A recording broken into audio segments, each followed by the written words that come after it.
Hello dear students, आज की इस वीडियो में हम डिस्कस करने जा रहे हैं हाइपरफाइन स्ट्रक्चर। तो डिस्कस करेंगे हाइपरफाइन स्ट्रक्चर में कैसा हाइपरफाइन स्ट्रक्चर पिक्चर में आया, क्या ज़रूरत थी इसकी, ये भी डिस्कस करेंगे।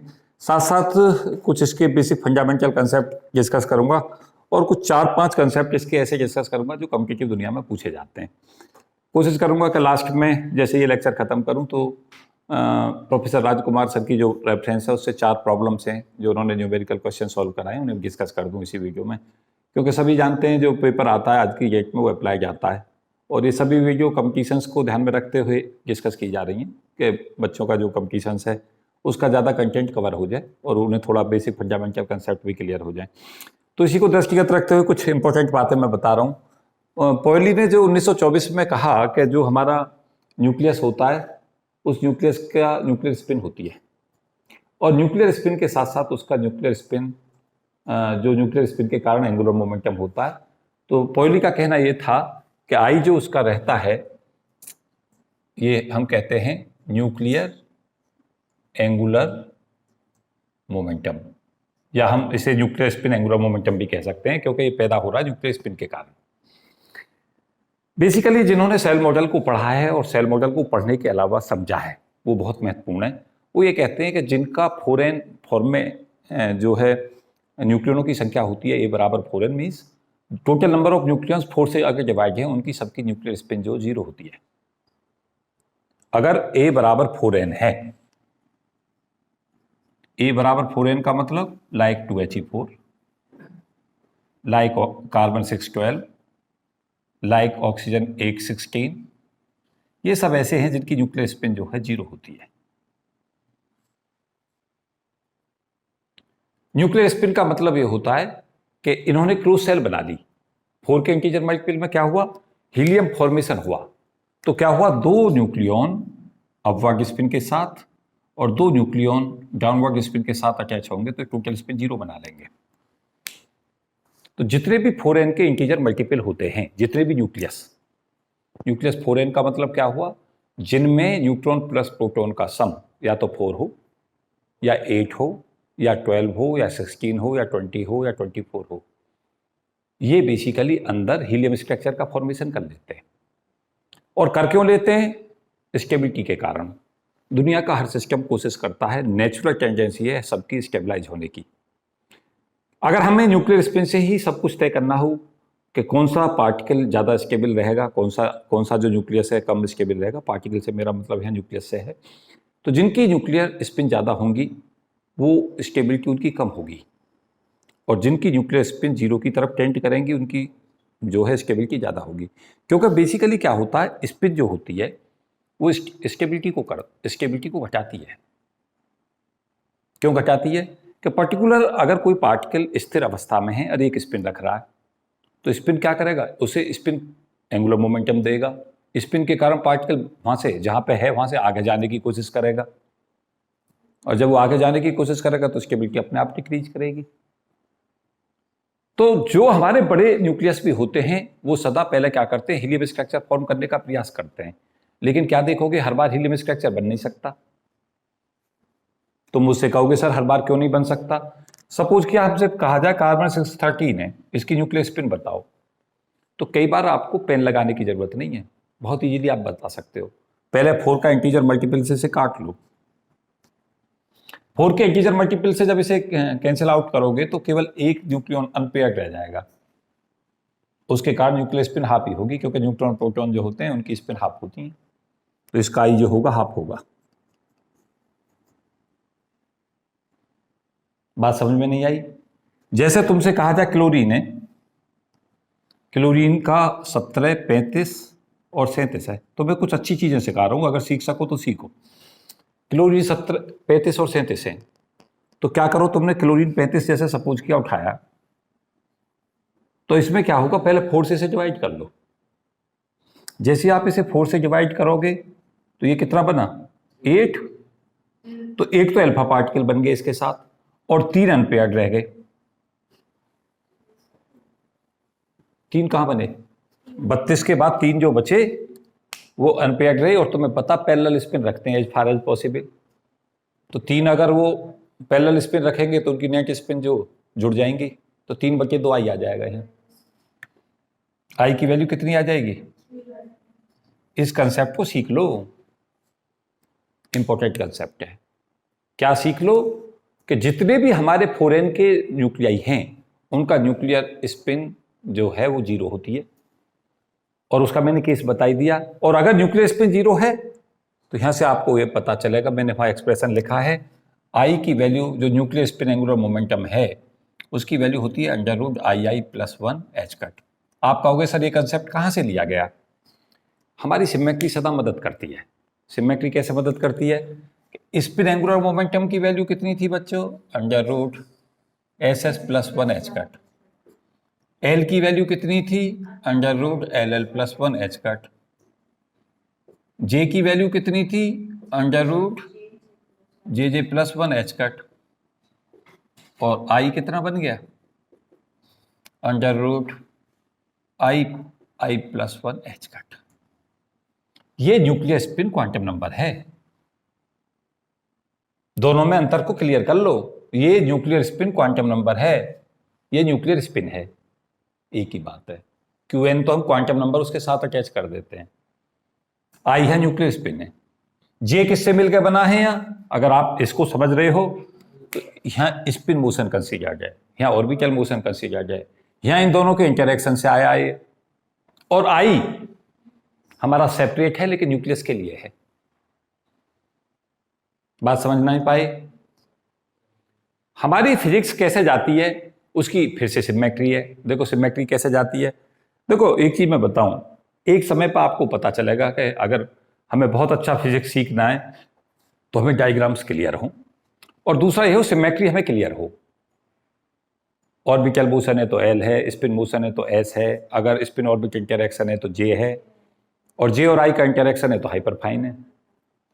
ऐसे बढ़ता है हमारा ऑर्डर। बात समझ नहीं आई? अब इसमें तुम्हें समझना क्या है, आगे का सुनो। एक तो सिंपल क्वेश्चन आपसे यही कहेगा कि हमें क्लोरीन 3537 का स्पिन जो न्यूक्लियर स्पिन एंगुलर मोमेंटम है वो बता दो। उसे हम न्यूक्लियर स्पिन एंगुलर मोमेंटम भी कह सकते हैं और उसे हम न्यूक्लियर एंगुलर मोमेंटम भी कह सकते हैं, क्योंकि वो स्पिन के कारण ही होगा। तो आपको क्या करना होगा, इस फॉर्मूले में जाकर वैल्यू पुट कर दो आई की, ये तुम्हें कैपिटल आई पता चल जाएगा। बात नहीं आई समझ? अब हमारे पास आगे क्या जाता है, स्टेप्स हमारे कैसे आते हैं उसको सुनो।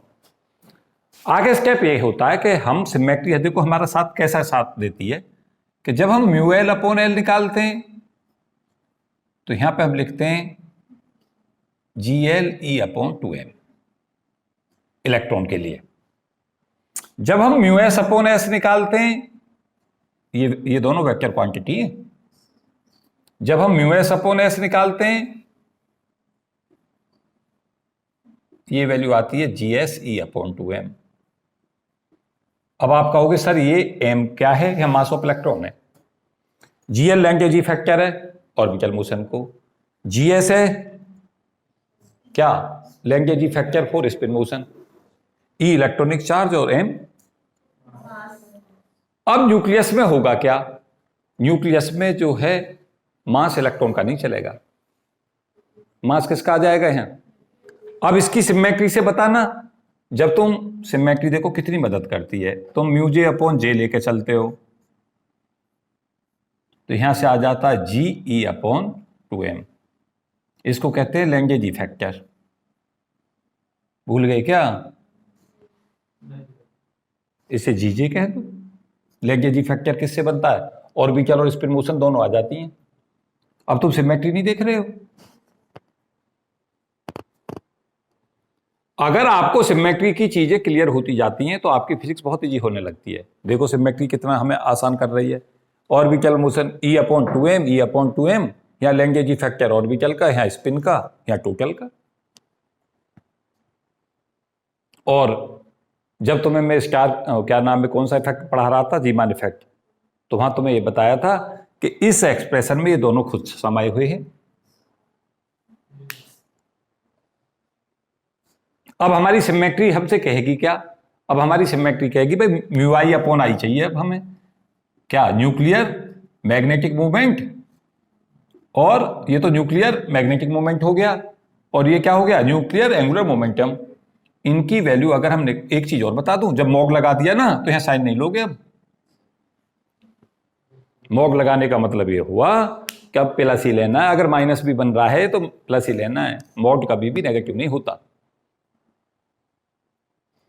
ये तो तुम्हें सब पता होगा, म्यू एल एल अपोजिट दिशा में काम करेंगे, म्यू एस और एस अपोजिट में करेंगे, और म्यू जे जे अपोजिट में करेंगे। क्यों? जी एल जी एस और जी लैंगेज फैक्टर फॉर टोटल मोशन, ये तो सदा प्योर नंबर आएगा, पॉजिटिव आएगा। नेगेटिव कौन बनाएगा इसे? इलेक्ट्रॉनिक चार्ज की वैल्यू माइनस कर देगी। बात समझ आई? अब म्यू आई अपॉन आई हमारा क्या बन गया? अगर तुम्हें इसी फॉर्म से लिखना है तो मैं कहूंगा जी आई लिख दो, ई अपॉन 2m, और मास है प्रोटॉन का लेना। तुम कहोगे सर प्रोटॉन का क्यों ले लिया? अब तो तुम न्यूक्लियस में पहुंच गए ना, वहां इलेक्ट्रॉन है कहां? चूक गए क्या? क्योंकि न्यूक्लियर स्पिन जो होगी वो न्यूट्रॉन प्रोटॉन की होगी, और न्यूट्रॉन और प्रोटॉन जो है अप्रोक्सीमेटली मास उनका सेम ही ऑर्डर का होता है। तो म्यू आई, अब तुम देख रहे हो, अब तुम कहोगे पढ़ा मैं ये रहा था, लेकिन मैं यहां से भी आ गया। क्यों चाहता हूं मैं ये सब चीजें? मैं लिंक चाहता हूं करना, जिससे तुम्हें फिनोमिनाओं को समझने में आसानी रहे। यहां तक आ गए। अब आपको सपोज किया यहां बताना पड़े तो आपको खुद ही पता चलना चाहिए ये लैंगेज फैक्टर किसके लिए है? स्पिन मोशन के लिए, न्यूक्लियर स्पिन के साथ। अब यहां से आगे बढ़ोगे तो क्या लिखोगे? और फिर ध्यान दो, यहां यहां इसी से मैं जेड जेड कंपोनेंट लेना शुरू करूं। पेनों को रोक दो, मुझे सुनो। पेन तो चलते रहेंगे तुम्हारे आगे, जीवन भर चलाना, आज दिमाग चला लो। उसके बाद क्या होगा कि तुम्हें सपोज किया मैग्नेटिक मूवमेंट चाहिए जेड डायरेक्शन में, तो यहां पे इससे कुछ मत को, जी एल अपॉन 2m से एल को एल जेड से रिप्लेस कर दो।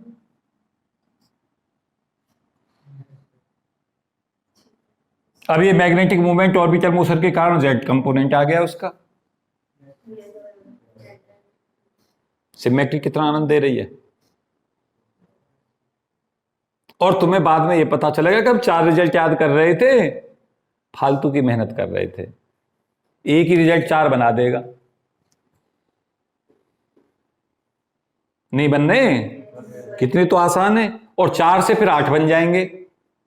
तुम कहोगे सर 8 भी बना दो, जैग जैग लगा दो, यहां एल जैग लगा दो, इधर भी एल जैग लगा दो, जेड डायरेक्शन में वैल्यू ले रहे हो, G L E upon 2m, और ये इधर से एल जैग जाएगा, और एल जेड को एम एल एच कट रख देना। इसी में चाहिए तुम्हें spin magnetic movement Z direction में, तो यहां एस जेड लगा देना। बाकी तो यहां जेड का कोई कंपोनेंट है ही नहीं जो निर्भर कर रहा हो।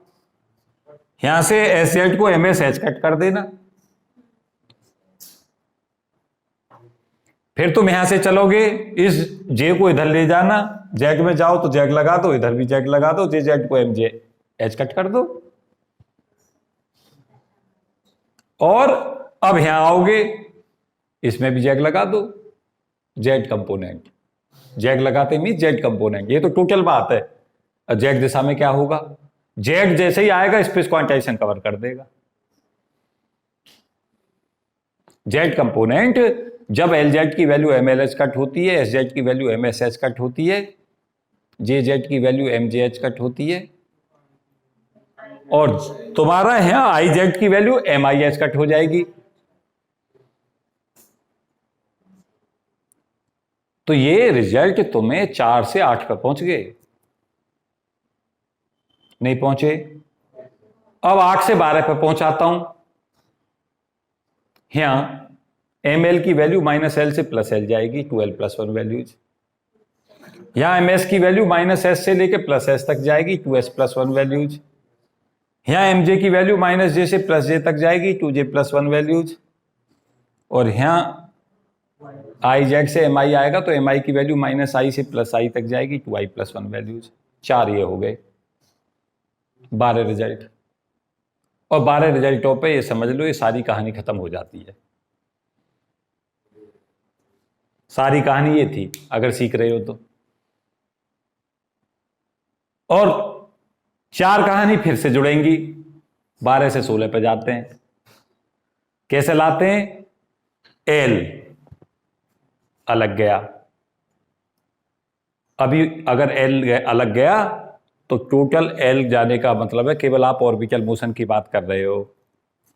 एस अगर ऑर्बिटल के मोशन के बगैर चल रहे हो, एस स्केट है तुम्हारी, एस स्केट में कैपिटल एल 0 होगा। कोई सी भी एस स्केट ले लो, एल 0 है तो कैपिटल एल 0 हो गया। वो हाँ स्पिन एंगुलर मोमेंटम तुम ऑब्जर्व भी नहीं कर पाओगे। तुम मुझसे कहोगे सर क्यों नहीं कर पाओगे, तो मैं कहूंगा जब एल ही 0 हो गया तो स्पिन इंटरेक्शन कहां से करेगा? स्पिन ऑर्बिट इंटरेक्शन तो जब हो जब एल और एस की फाइनाइट वैल्यू हो। एस स्केट पे कभी भी स्पिन ऑर्बिट इंटरेक्शन ऑब्जर्व नहीं होता। कहां से शुरू होता है? पी पे, डी पे, एफ पे। अब हमारे पास एक एल सेपरेट हो गया ऑर्बिटल मोशन, एक एस मोशन हो गई अलग, तब एल 0 हुआ। अगला पॉइंट क्लियर हो जाना चाहिए। तीसरे पॉइंट में क्या होगा? एल और एस इंटरेक्शन करें, स्पिन ऑर्बिट इंटरेक्शन हो जाए, जो मैंने तुम्हें पढ़ाया। कहां से आया spin orbit interaction? Spin magnetic movement of electron और जो इंटरनल मैग्नेटिक फील्ड पैदा हुआ, जो ऑर्बिटल मोशन का फंक्शन है, उनके इंटरेक्शन से पैदा हुआ। वो जे के लिए जिम्मेदार है। एल और एस चिपक गए आपस में, एल एस कपलिंग हो गई, ये तुम्हारा जे आ गया। तो एल सेपरेट लो पहले, फिर एस सेपरेट लो, फिर जे को इनके साथ जोड़ो, स्पिन ऑर्बिट इंटरेक्शन। 12 पॉइंट तो पहले ही थे, 4 जुड़ गए, ये 3 ये हो गए। L independent motion, S independent motion और एल एस से जे, और जे और आई से न्यूक्लियर स्पिन, और टोटल जे आपस में जुड़ के एफ बना रहे हैं। ये अगला पॉइंट हो गया। 12 से 16 पे आ गए।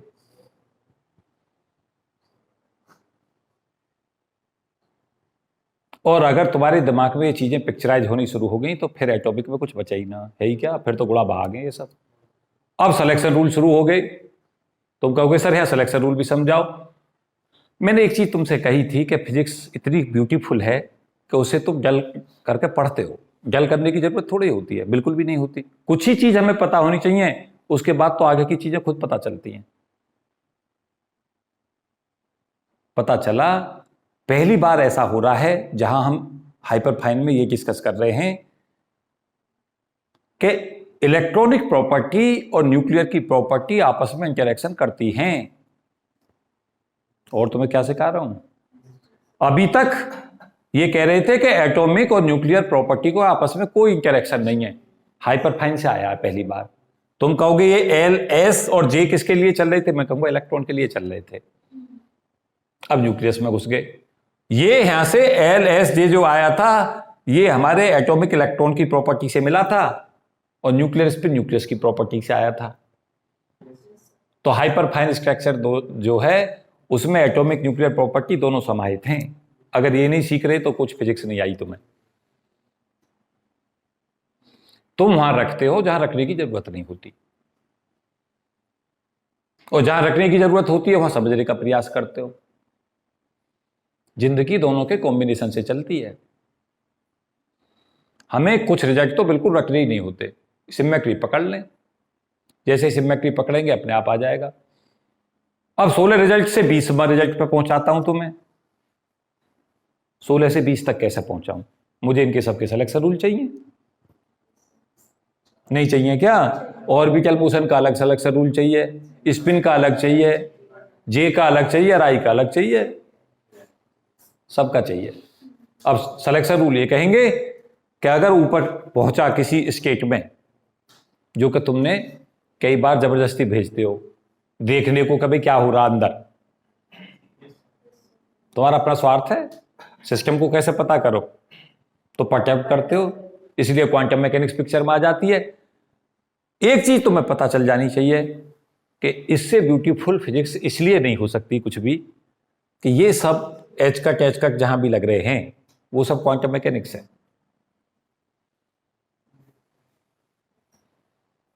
और क्वांटम मैकेनिक्स कहां लगा रहे हो? एटम पे और न्यूक्लियस पे।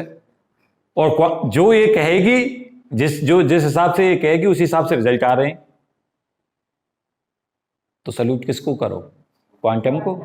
और उससे पहले सल्यूट करो किसको? मैक्स प्लैंक को, originator of quantum mechanics, father of modern physics. उसको बहुत अच्छे अच्छे नामों से संबोधित किया जाता है। तुम देख रहे हो कि सिमेट्री ने कितना साथ दिया है। और तुम्हें बताऊं, जब क्वेश्चन तुमसे ना निकले कभी पूरे जीवन में, तो सिमेट्री तुम्हारे काम आएगी। जब तुम बहुत आगे पहुंच जाओगे, जब तुम्हें यह पता चलेगा कि अगर दुनिया का राज कहीं छिपा हुआ है तो सिमेट्री में छिपा हुआ है।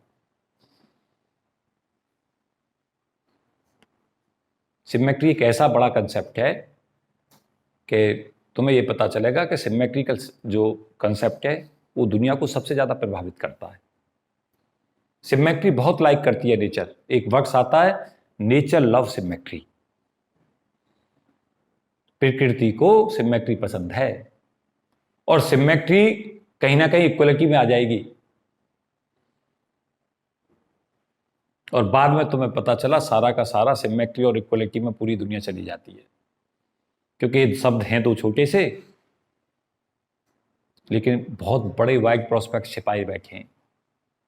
एक वक्त मिलेगा तुम्हें, जब आगे पढ़ोगे, भगवान करे तुम फिजिक्स जीने लगो, तो एक वक्त तुम्हें मिलेगा जहां लिखेगा कि every symmetry is corresponding to any conservation law. दुनिया के जितने भी कंजर्वेशन लॉ होते हैं सिमेट्री के कारण ही होते हैं। डीप बातें हैं, लेकिन काश फिजिक्स इतनी जल्दी समझ में आ जाया करती।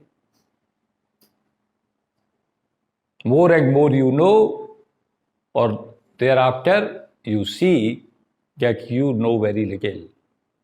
जैसे जैसे जानना शुरू करोगे ऐसे ऐसे लाचारी नजर आती है, हमारा इंटरेस्ट बढ़ता है चीजों को जानने में। अब सिलेक्शन रूल बता दूं, 16 पॉइंट से 20 तक पहुंचाता हूं तो मैं फिर वापस लौटता हूं। यहां रूल चाहिए, ये एल की बात चल रही है तो यहां लैपोर्टी रूल लगा दो। ट्रांजिशन जब होते हैं जब डेल एल की वैल्यू +-1 होती है। कैसा गजब रूल है। Practice of the configuration must be change, और वहां से पता चलता है वो इसलिए चेंज होता है। क्यों होता है चेंज? इसलिए चेंज होता है प्रैक्टिस ऑफ कॉन्फिगरेशन कि जब फोटोन निकलेगा तो वो अपने साथ एंगुलर मोमेंटम कैरी ऑन करेगा। अगर दोनों जगह एंगुलर मोमेंटम ले भी जा रहा है और दोनों तरफ एंगुलर मोमेंटम ऊपर स्केच में भी सेम है नीचे भी सेम है, तो ले कहां से जा रहा है? कुछ हिंट किया था मैंने, अब तुम भूल गए होगे, क्योंकि एक बढ़िया शब्द है, सर भूल गए। बहुत सीरियस सा जैसे पूछना शुरू करे टीचर बता के तो बहुत सीरियस से होकर बैठ जाओ। रिकॉल कर रहा हूं सर, याद नहीं आ रहा। क्यों जी? सुबह सुबह सब फोन जरूर याद आ जाए। फिजिक्स उठ कर कौन सोच रहा है कि एटॉमिक चलेगी, उस पर एक सिमेट्री भी चल रही है। ये तुम्हारा इस पर चला गया, अब एस का चाहिए। DLS 0, सिंगलेट से सिंगलेट, डबलेट से डबलेट, ट्रिपलेट से ट्रिपलेट की ट्रांजिशन होते हैं। जे डेल जे 0+-1, लेकिन 0 से 0 ट्रांजिशन नहीं होगा। इसका सिलेक्शन रूल। अब इसके सिलेक्शन रूल पे बात करेंगे, उसमें तो थोड़ा समझ लो। अभी सारा कुछ पता कर लोगे तो फिर इसमें क्या पढ़ोगे? क्यों जी? अगर मुझसे कहा जाए इसी लेक्चर से, इस पूरे लेक्चर से पूरी एटॉमिक डिस्कस की जा सकती है, तो मैं कहूंगा पूरी की पूरी हो जाएगी, आपको कहीं जाने की जरूरत ना। सब राज इसी में तो छिप रहे हैं। जब लार्बर प्रेशर फ्रीक्वेंसी निकालते हो तो मैं और नीचे ले जाता हूं, क्योंकि मेरे तुम्हारे लिए तो एक सिंपल ये मैथमेटिक्स है। मैं कहूंगा इसमें सब कुछ छिपा हुआ है। यहां पे WL निकालोगे, Larmor pressure frequency for orbital motion, तो WL को लिखोगे μL/L × B। वहां से लार्बर फ्रीक्वेंसी ऑर्बिटल मोशन की आ गई। और यहां से चलोगे, ये मत कहना मैं पूरी कि सर ये तो हाइपरफाइन तो चला ही नहीं, चल रहे तो जब आएगा नंबर आएगा इसका, पहले लिंक कर लो फिनोमेनाओं को, फिर तुम्हें बहुत आसान रहेगा। स्पिन के कारण लार्बर प्रेशर फ्रीक्वेंसी WS, W के नीचे सफिक्स में S लिख दो, उसका एक्सप्रेशन आ जाएगा μS/S × B। यहां चाहिए W तो आ जाएगा μJ/J × B। और यहाँ चाहिए तो डब्ल्यू आ जाएगा mu I upon I into B. 20 से 24 पे नहीं आए?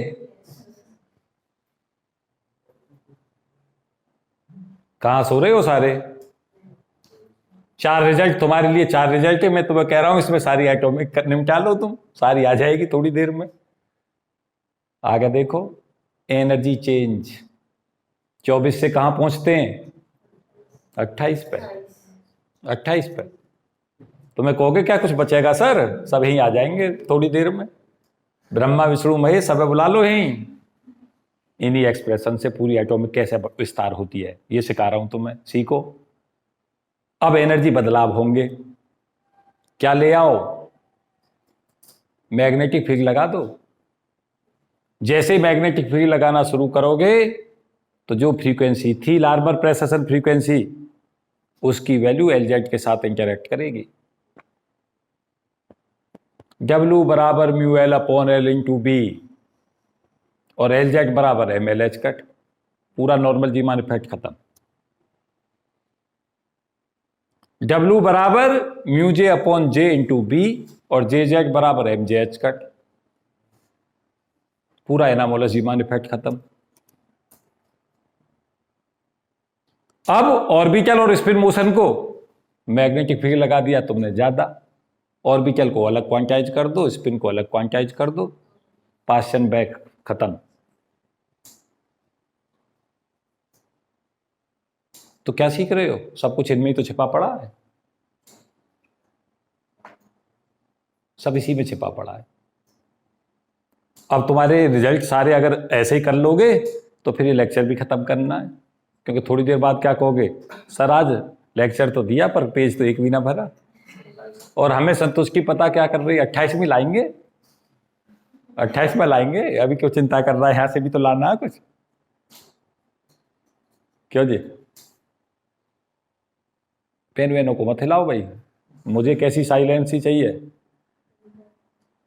तुम बस ये शो करते रहो, तुम्हारी समझ में आए या ना आए, ऐसा शो करे करो कि सब समझ आ रहा है। हाँ, शो करना समझ रहे हो? हाँ, क्योंकि बहुत सारे तो यहाँ बैठे हैं लेकिन सोच रहे होंगे कि कौन किसने एटॉमिक बनाई। क्यों जी? हाँ, ऐसे भी तो होंगे। अगर सारे फिजिसिस्ट हो जाएंगे तो फिर हिंदुस्तान आगे बढ़ जाएगा, और आगे बढ़ना जाना चाहिए। आगे अगर बढ़ गया हिंदुस्तान तो फिर तो गड़बड़ हो जाएगी।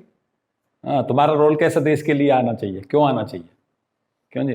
तुम्हें तो ये उम्मीद है कि देश करे तुम्हारे लिए, तुम देश को कुछ करो या मत करो। क्यों जी? और होना क्या चाहिए?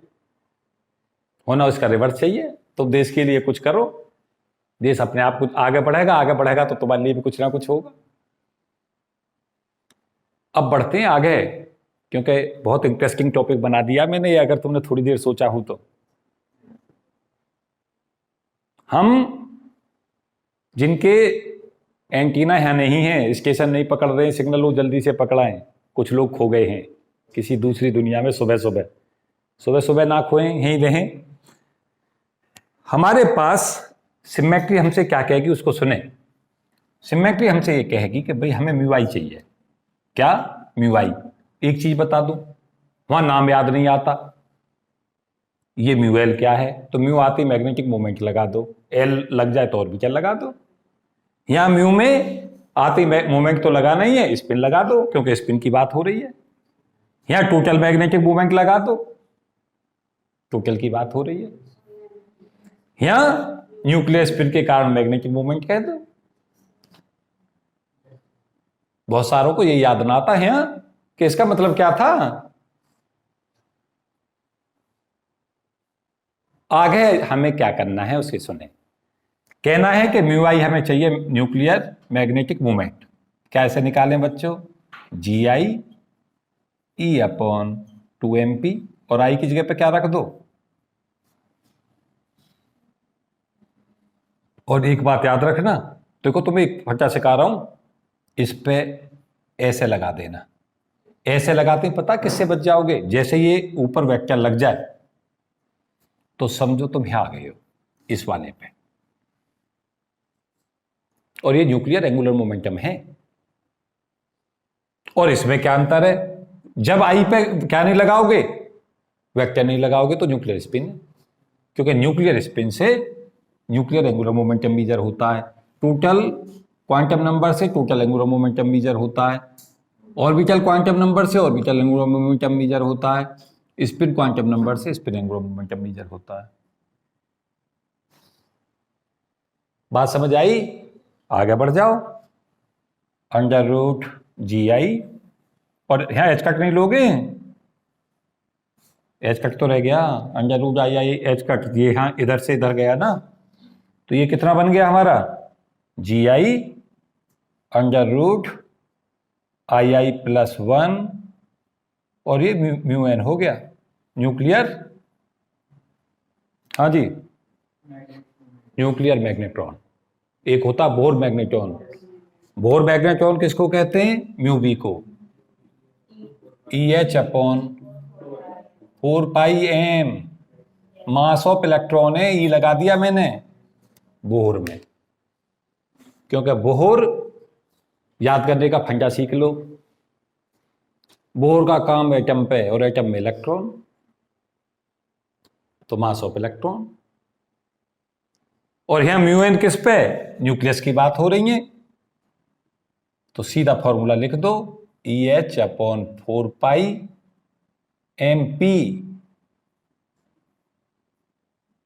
क्या हुआ, यहां मास ऑफ इलेक्ट्रॉन आया, यहां मास ऑफ प्रोटॉन आया, क्योंकि यहां न्यूक्लियस की बात हो रही है।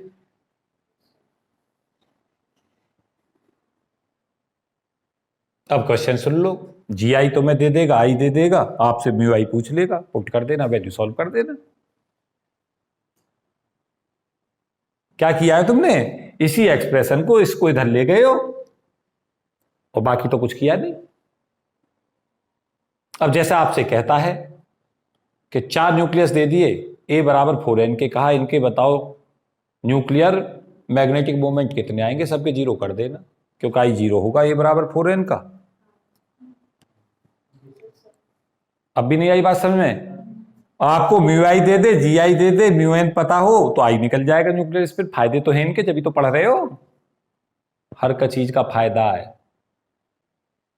अब गए आप किस पे, एक चीज साथ साथ रखो, पहले से टोटल और फिर जेड कंपोनेंट। तो जेड कंपोनेंट के लिए क्या करोगे, म्यू आई जेड, जेड का मतलब nuclear magnetic moment in Z direction, क्या आ जाएगा, इजकल टू, इस एक्सप्रेशन को फिर से पकड़ो, जी आई ई अपॉन 2mp, और आई इसको किसको बदल देना, आई को आई जेड से बदल दो, यहां भी जेड लगा दो, यहां भी जेड लगा दो। अब आई जेड क्वांटाइज रहेगा, आई जेड की वैल्यू कितनी, जी आई ई अपॉन 2mp, और आई जेड कितना, एम आई एच कट, और एम आई क्या हो गया, अब बताओ, M4 मैग्नेटिक, आई से क्या पता चल रहा था, हाँ जी, नाम दो इसे,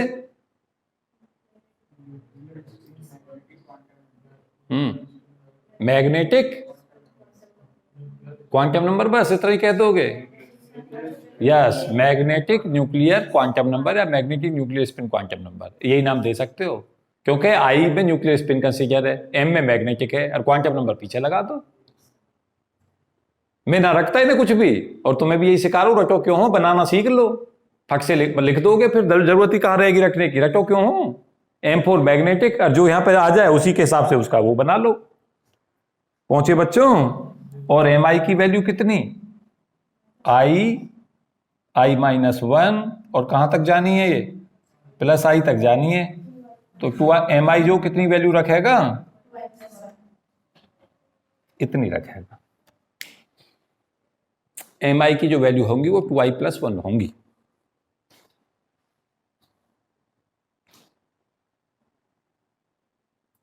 तो एक फॉर्मूला तो देखो तुम्हारा ये हो गया, मैं थोड़ा सा इसे हटा रहा हूं।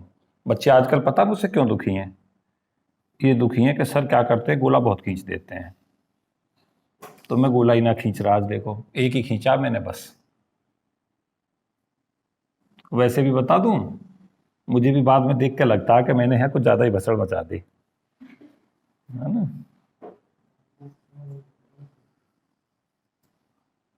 देखिए, जब आदमी फिजिक्स पढ़ा रहा होता है ना, फिजिक्स सोच रहा होता है, तो उसकी गतिविधियां बहुत संदिग्ध हो जाती हैं। संदिग्ध समझ रहे हो? उसे खुद ही ना पता चल रहा होता कि पेन कहाँ घूम रहा है। क्या आया है से? कुछ यहां से भी रिजल्ट आया होगा।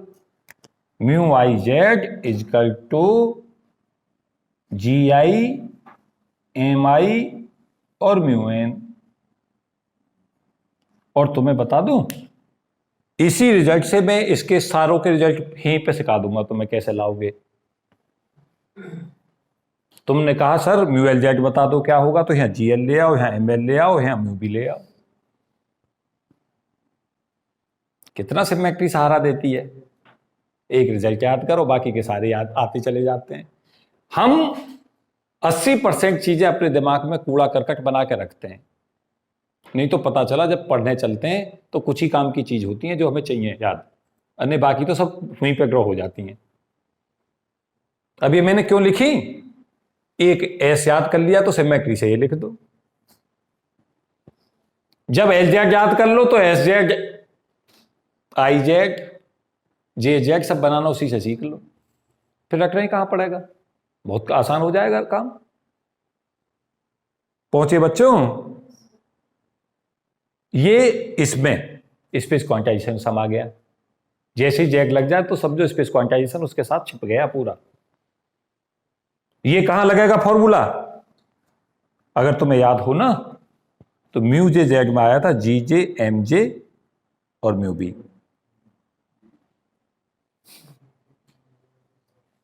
यही आया था। अब तुम भूल गए हो तो मैं क्या करूं, यही आता है, सब ऐसे ही चलता है। क्यों जी? तुम्हें बाद में ये पता चला कि इन रिजल्टों के करस्पॉन्डिंग, ध्यान दो, इन के करस्पॉन्डिंग कोई सा भी फॉर्मूला बना सकते हो इनके में से किसी के भी लिए, तीनों में से यहीं से बन जाएगा। बना लोगे? तुमने सिमेट्री अगर सीख ली तो फिर आसान हो गई तुम्हारी राहें। अब यहां तक बात आई समझ में तो मुझे बताओ। और तुम्हें बताऊं एक चीज और सीख लेना जो तुम नहीं सीख रहे होगे, जो तुम्हें सीखनी चाहिए। जब तुम ओमेगा लेके आओगे, लार्बर प्रेसेशन फ्रीक्वेंसी, तो यहां पे फॉर्मूला W का mu I upon I into B form में बनेगा। ये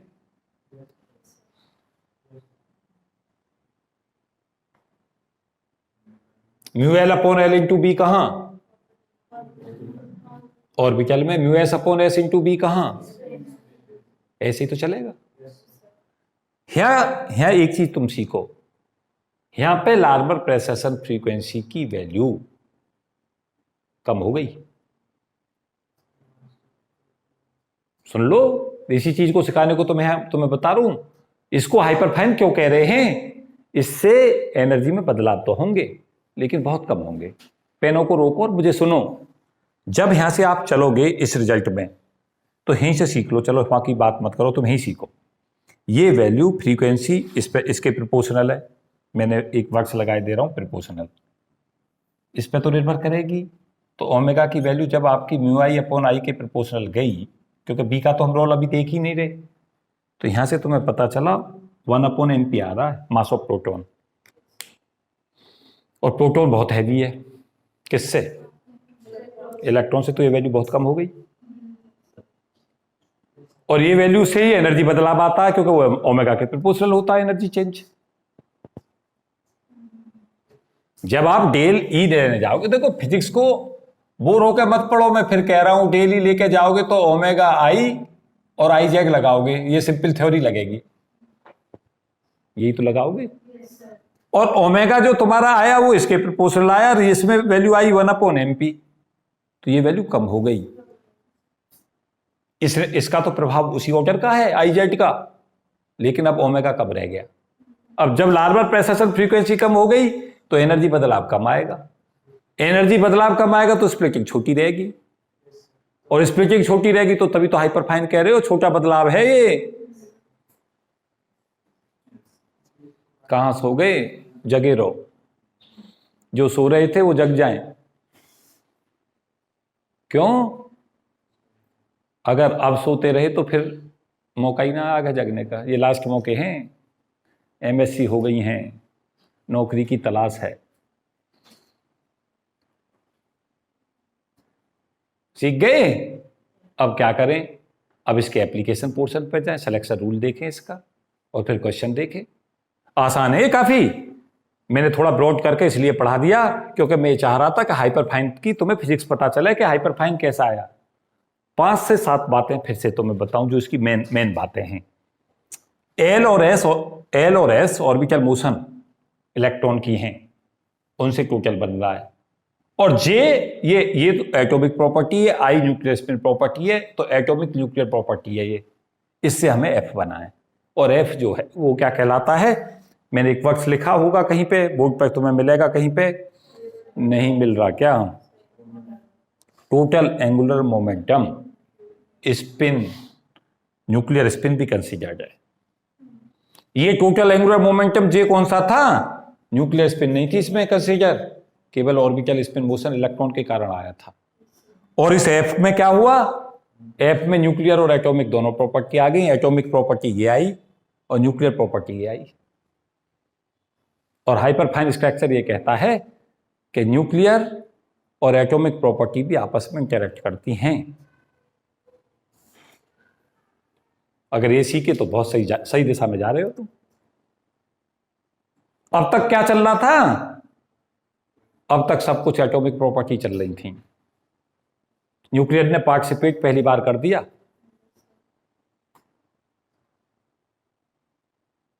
हाँ जी, आगे बढ़े बच्चों।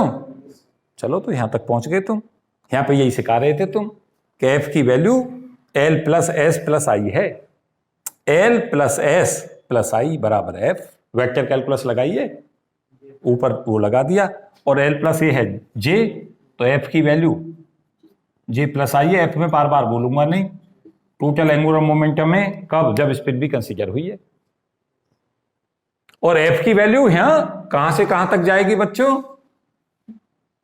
मिनिमम वैल्यू एफ की हो सकती है मॉड जे माइनस आई तक। ये जब भी अपोजिट दिशा में जा रहे हो दोनों जे और आई, वो मिनिमम होगा। और मॉड क्यों लगा दिया? एफ नेगेटिव नहीं हो सकता। और मैक्सिमम कितनी जा सकती है? जे प्लस आई तक।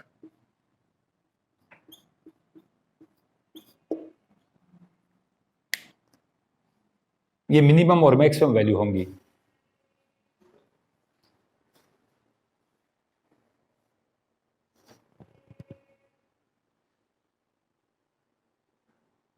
जहां गोला खिंच गए थे मैं उन गोलों को क्या कर रहा हूं?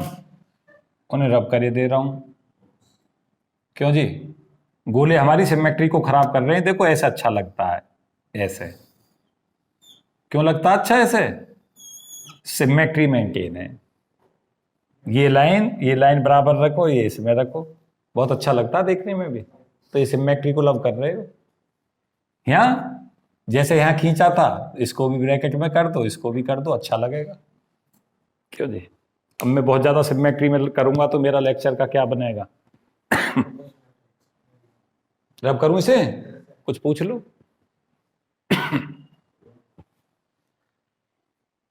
वैसे तो तुम सभी होशियार हो।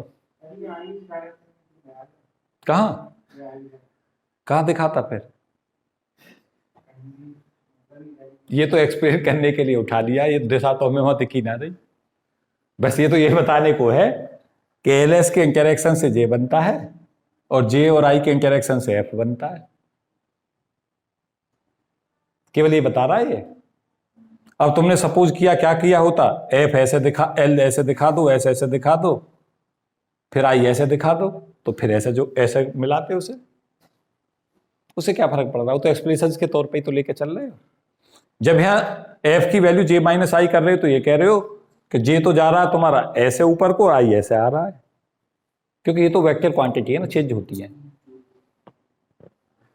जिन्हें ना पता उन्हें ये बता दूं, न्यूक्लियस के अंदर न्यूट्रॉन प्रोटॉन को लगातार मोशन में होते हैं और एटम में जो इलेक्ट्रॉन है वो लगातार मोशन में होते हैं। रुका हुआ कोई नहीं है, सब मोशन में है, each and every one is moving.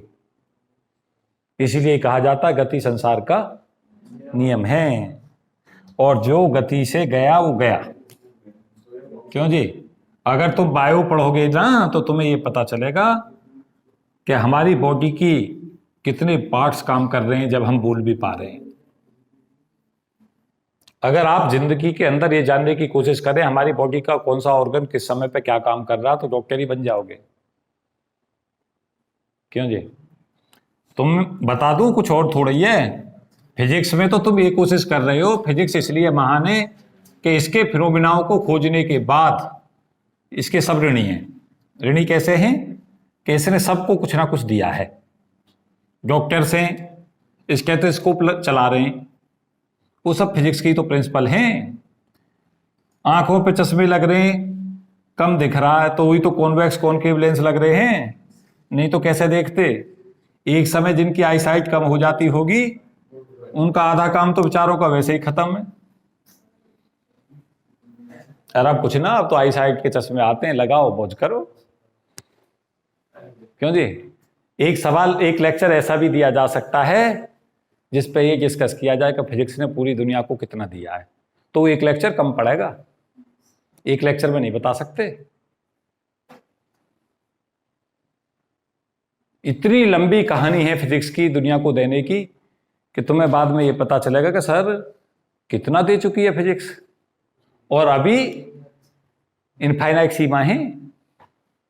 अब तो तुम्हें ये पढ़ा पढ़ा के ये बताने की कोशिश की जा रही है भाई इस प्रिंसिपल पे, इसके सिद्धांत पे कोई ऐसा एप्लीकेस बना लो जिससे दुनिया को कुछ फायदा हो जाए। अगर तुम ऐसा कुछ बना लेते हो तो हो सकता है नोबेल प्राइज की लिस्ट में तुम्हारा ही नाम आ जाए। फिनोमिनाओं को डिस्कवर करने से बहुत ज्यादा फर्क नहीं पड़ता। तुमने सोचा, खोज लिया तुमने, उससे बहुत बड़ा फर्क नहीं। फर्क जब आता है जब उस फिनोमिना का कोई प्रैक्टिकल एप्लीकेशन पूरी मानवता को प्रभावित कर देता है। बात नहीं समझे? इंपॉर्टेंट ये नहीं है तुमने फिनोमिना खोज लिया, इंपॉर्टेंट ये है कि उस फिनोमिना को खोज के उसने कुछ दुनिया को ऐसा दे दिया उस फिनोमिना ने। अब तुम सोचो किसी ने बल्ब बनाया होगा तो कितनी दुनिया को प्रभावित कर रहा बल्ब। कहां रोशनी थी, सब अंधेरा भरा पड़ा था। क्यों जी? जिसने कार बनाई होगी उसके बारे में ये सोचो कि उसने कार बनाई तो आज देखो फट से कहीं चल पड़ते हो। जिसने ट्रेन बनाई कहीं से कहीं पहुंचते हो, जिसने एरोप्लेन बनाया कहीं से कहीं पहुंचते हो। तो उन्होंने मानवता को प्रभावित किया है ना, सीधा सीधा। अब तो थ्योरी दे गए, कोई नई चीज कुछ लिख के चले गए, उससे दुनिया पर कोई फर्क नहीं पड़ा तो कौन पूछेगा तुम्हें? कोई भी ना पूछ रहा। ढूंढते रहो। ढूंढना भी तो ये है कि दुनिया के ऊपर इम्पैक्ट आए, लेकिन पहले तो यही सोचो कि कुछ नया ढूंढ जाए, उसके बाद का काम है अगला। तो कम समझे तुम मेरी बात। चलो तुम कुछ मत खोजो, तुम यही वैसे अपनी नौकरी ढूंढ लो। एक क्वेश्चन नंबर 2 पे मैं थोड़ा सा डिस्कस कर रहा हूं। पॉइंट 2 पे मैंने यहाँ पे थोड़ा डिस्कशन इस पे बढ़ाया था, इस पे बढ़ाता हूं कैसे लाइंस आती हैं। क्या कहा जाता है, सेकंड पॉइंट का डिस्कशन जैसे ही मैं लूंगा, जिन्हें आगे असिस्टेंट प्रोफेसर बनना है वो बस यही करें। क्या करें? मेरे भी कुछ पॉइंट छूट जाते हैं लेकिन तुम मत छोड़ा करना, पहले ही यहाँ ऊपर लेक्चर की साइड में मेन पॉइंटों को लिख लें, और पॉइंट भी ना लिखें तो शब्द लिख लें। शब्द लिखते ही क्या होगा कि जब आपका लेक्चर चलता रहे तो उन शब्दों की तरफ जो नजर रखें, क्या क्या डिस्कशन का टॉपिक रह रहा है, बस उसी को पकड़ कर डिस्कस कर दें। जब आईएएस मेंस लिखते हैं ना, तुम्हें बाद में ये पता चलेगा कि आईएएस मेंस लिखते हैं तो पूरा का पूरा नहीं पढ़ के जाते, क्वेश्चन में शब्द याद करके जाते हैं, और उन शब्दों को जैसे ही शब्द देखते हैं तो उन्हें ये पता चलता है इस शब्द में हमें क्या क्या लिख के जाना है। तो मैं ऐसा गुरु मंत्र दे रहा हूं जो पूरी दुनिया में सबसे ज्यादा प्रभावित करता है। शब्द सबसे इंपॉर्टेंट होते हैं, लिखना इंपॉर्टेंट थोड़ी होता है। आपको ये पता चल जाना चाहिए कि अब जैसे मैंने क्या कहा, सिमेट्री थी तो सिमेट्री तुम्हें लाइन ऑफ एक्शन देती चली जाएगी, इसमें अब ये देना है, इसमें ये देना है। ऑर्बिटल मोशन आई तो तुम्हें पता चल जाएगा केवल इस पर फोकस रखना है। स्पिन मोशन आई तो इस पर फोकस रखना है। टोटल मोशन की बात करें तो इस पर फोकस करना है। न्यूक्लियर स्पिन की बात करें इस पर करना है। तो कोरिलेट करना सीख जाओगे। कोरिलेट करते ही तुम्हें क्या पता चल जाएगा, ज़्यादा याद करने की जरूरत ही ना, आसान हो जाएगा लिखना। जब हम अलग अलग करके रखते हैं तब हमें भारी पड़ता है, इतना कहां तक रटोगे। अगर सपोज किया 4 रिजल्टों से 16 रिजल्ट आ रहे हैं तो मैं निकाल ले, तो 4 ही कर लो ना, उससे खुद बनानी सीख लो। क्यों जी, कम समझे मेरी बात है। एक्सपीरियंस थोड़ा सा अलग कर देता है जिंदगी को।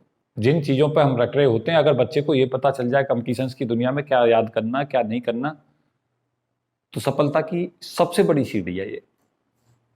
अगर मुझसे पूछा जाए सफलता की सबसे बड़ी सीढ़ी बताओ, बच्चा अगर ये सीख जाए क्या याद करना क्या नहीं करना, या क्या याद करके क्या क्या खुद ही याद हो गया। आज यही तो सिखा रहा था तुम्हें। रिजल्टों को सामने लाने के बाद पूरे रिजल्टों को, एक रिजल्ट से अगर तुम सारे रिजल्ट का फॉर्मेशन यहां कर सकते हो तो तुम्हें बाद में यह पता चलेगा कुछ ही चीज थी जो हमें याद करनी थी, बाकी तो हम सब रट रहे थे, जरूरत ही नहीं थी रटने की। चलो जी, कहां चलते हैं? इस पे चलते हैं, फिर इस पे चलेंगे, फिर इस पे चलेंगे जो तुम्हारे 3-4 क्वेश्चन इस पे पूछे जाते हैं। एक एमएफ डीजेनरेसी पूछी जाती है, कुछ महत्वपूर्ण चीजें। तो कितना समय मैं दे चुका हूं इस लेक्चर में अभी? 50 मिनट तो अभी है मुझ पर टाइम, करीब करीब 1.5 घंटे का मेरा टारगेट है इस पर लेक्चर देने का। तो मैं तुम्हें बताना चाहूंगा कि सोडियम की D1 D2 लाइन तुम्हें पढ़ा रखी है मैंने बहुत बार। सोडियम में फिर से चलें। सोडियम का क्लासिफिकेशन अगर लें हम Na, तो Na का जो मतलब होगा, जहां तक मुझे याद पड़ रहा 11-23 होता है, यही तो होगा। एक फंडा मैंने तुम्हें सिखाई रखा है क्या, कि सोडियम की D1 D2 लाइन कैसे बनती है। एक बार तुम्हें बहुत छोटा सा फिर से बताता हूं, क्योंकि इसी कंसेप्ट क्वेश्चन है ये। क्या हुआ कि ये हमारा सोडियम का जब 11 हुआ तो इसका क्लासिफिकेशन हमने लिखा 1s2 2s2 2p6 और 3s1। देखो 11 फिल कर दिए तुमने। 2 इलेक्ट्रॉन है आगे, 2 electrons here, 6 electron here, 1 electron is here. If we add these electrons together तो कितने फिल हो गए? You will get 11 electrons, 2 + 2 + 6 + 1। अब क्या होगा, 3s से इलेक्ट्रॉन कहां जाएगा? आफ्टर एब्जॉर्बिंग द फोटोन, अगर आपने फोटोन डाले, बीम ऑफ फोटोन, सिंगल नहीं, एक photon, beam of photon impose किया, और आपने केवल इतनी एनर्जी दी कि 3s से ऊपर चले जाएं, और इतनी नहीं दी कहीं भी चले जाएं, केवल इतनी दी 3p में चले जाएं। इन दोनों के बीच का एनर्जी डिफरेंस दे दिया, तो आपको यह पता चला कि ये 3s स्टेट से 3p स्टेट में चले गए। कौन से? जो इलेक्ट्रॉन यहां थे। और 3p जो स्टेट है, अगर टर्म वैल्यू से इसे देखोगे तो ये 2s हाफ है। 2s हाफ का मतलब इलेक्ट्रॉन की स्पिन को हाफ कंसीडर किया गया है। s स्टेट में है इलेक्ट्रॉन और j की वैल्यू हाफ है। और यहां p स्टेट के लिए l की वैल्यू कितनी है? 1। s कितना है? हाफ। तो j की वैल्यू 2 है, हाफ और 3/2। ये मैं पढ़ा चुका तुम्हें। तो यहां से हमें क्या पता चलेगा? ये लेवल हमारा कितने लेवल में स्प्लिट कर गया? 2 में हो गया। इसकी स्प्लिटिंग बताओ। इसके लिए तो जे की वैल्यू हाफ है, इसकी स्प्लिटिंग कितनी होगी? होगी क्या? इसकी नहीं होगी, क्योंकि इसके ऊपर क्या हुआ? स्पिन ऑर्बिट इंटरेक्शन लगा ही नहीं। एल इसमें 0 है, इसमें एल है 1, इसलिए यहां स्पिन ऑर्बिट इंटरेक्शन लग गया। अब क्या होगा? ये स्टेट हो जाएगी 2p हाफ, ये हो जाएगी 2p 3/2। यहां से यहां अगर इलेक्ट्रॉन ट्रांजिशन कर रहा है, या यहां से यहां कर सकता है, ये अंतर इनमें 6 एंगस्ट्रॉम का आता है। यहां 5890 एंगस्ट्रॉम कौन सी बनी है?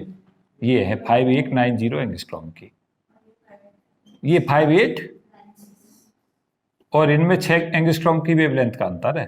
तो ये गैप तो ज्यादा दिख रहा है दिखाने को, लेकिन छोटा सा है ये।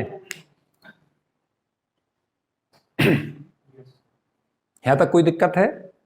अब चलते हैं हाइपरफाइन स्ट्रक्चर इसका पता करने। क्या करते हैं, इसका हाइपरफाइन स्ट्रक्चर देखते हैं। तो क्या करें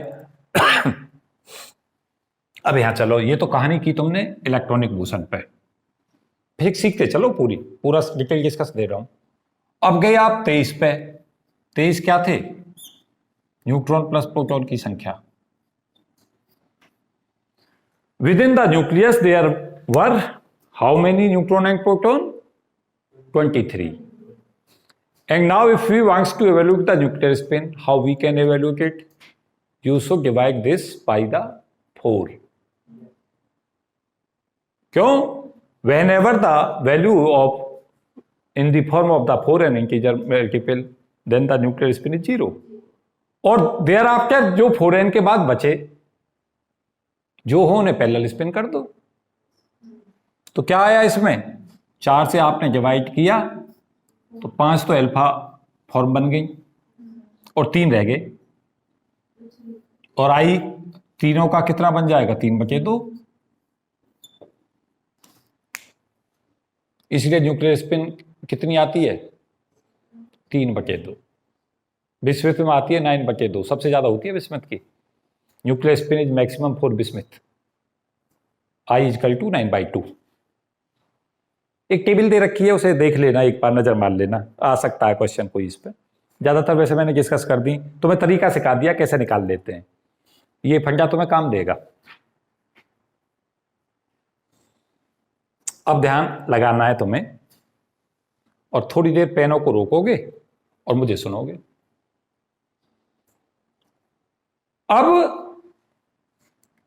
इधर से तो कहानी जो 11 वाली थी वो तो यहां क्लियर हो चुकी है तुम्हें, सोडियम की D1 D2 लाइन फॉर्मेशन तुम्हें पता चल गया। 2p हाफ से अगर 2s हाफ को ट्रांजिशन हो रहा है तो ये हमारी जो लाइन है, ये हमारी D1 D2 लाइन हो गई। D1 D2 लाइन में क्या कह रहा है, इन लाइनों पर बात कर रहा है, 2p 3/2 से 2s हाफ। ये तो हमारी कौन सी होती है, D1, और ये हमारी D2 होती है। मुझे लगता है ये से मैं बार बार, पता क्यों बार बार लेकर आता हूं, सबसे ज्यादा क्वेश्चन आता है सोडियम D1 D2 लाइन, सबसे ज्यादा बार। अगर कॉम्पिटिटिव दुनिया में देखोगे, जब भी क्वेश्चन पाओगे तो सोडियम D1 D2 लाइन। अगर गेट के पीछे पेपर देखो, जेम जेस्ट किसी का उठा कर देखो, सबसे ज्यादा क्वेश्चन आता है। क्यों, सोडियम की D1 D2 लाइन्स इतनी ज्यादा पॉपुलर क्यों हैं? स्पिन ऑर्बिट इंटरैक्शन का सबसे बड़ा प्रूफ है। एक चीज बताओ मुझे, आपने यहां से फोटोन डाला, ध्यान देना, यहां से यहां पे जब सोडियम के अंदर इलेक्ट्रॉन ग्राउंड स्टेट में थे, जैसे ही तुम्हारी ये वेवलेंथ और ये वेवलेंथ का फोटोन यहां पर जल गया तो यहां से इलेक्ट्रॉन यहां और यहां से यहां सबसे जल्दी एब्जॉर्प्शन होगा इन वेवलेंथ के फोटोनों का। जब ये इलेक्ट्रॉन यहां पहुंच जाएंगे, फिर इस उसी रेडिएशन को जो इसने एब्जॉर्ब किया था वापस इमिट कर देंगे। जब तो रेजोनेंस लाइन कहलाती हैं, क्योंकि सबसे पहली मैचिंग यही होती है, क्योंकि इससे ऊपर सबसे पहले एनर्जी लेवल यही आता है। इससे ऊपर का जो एनर्जी लेवल था वो यही था, इसलिए। अब ध्यान दो, इसके अंदर इसके केस में कौन सा केस हम डिस्कस करना है, इसका। तो 2p 3/2 से ट्रांजिशन ले रहे हो 2s हाफ में। तो देखो सिलेक्शन रूल सारे ओबे हो रहे हैं या नहीं हो रहे, पहले ये चेक कर लो। यहां पे स्पिन थी हमारी हाफ, यहां स्पिन थी हाफ, तो डेल एस 0 हो गया, पहली चीज। दूसरी चीज हमारी क्या हो गई, पी से एस में हो रहा है, तो अगर इधर से इधर जा रहे हो चेक करने तो डेल एल की वैल्यू -1 हो गई, क्योंकि पी के लिए L1 है, इसके लिए L0 है क्वांटम नंबर, तो 0 -1 वाला अब -1 नहीं हो गया। और जे जा रहे हो डेल जे, तो हाफ -3/2 दिया, -3 है, -1 है, तो ये सारे ओबे हो रहे हैं ना, क्या सिलेक्शन रूल। इसका मतलब एक ट्रांजिशन पॉसिबल है। अब आगे पढ़ो, ये हमने यहां तक जो प्रूफ आ रहा है वो किसका आ रहा है, देखो ध्यान से। एक आ रहा ऑर्बिटल मोशन होती है, एक आ रहा स्पिन मोशन होती है, एक आ रहा स्पिन ऑर्बिट इंटरैक्शन होता है, स्पिन ऑर्बिट इंटरेक्शन से 6 एंगस्ट्रॉम का अंतर आता है सोडियम की G1 G2 लाइन में।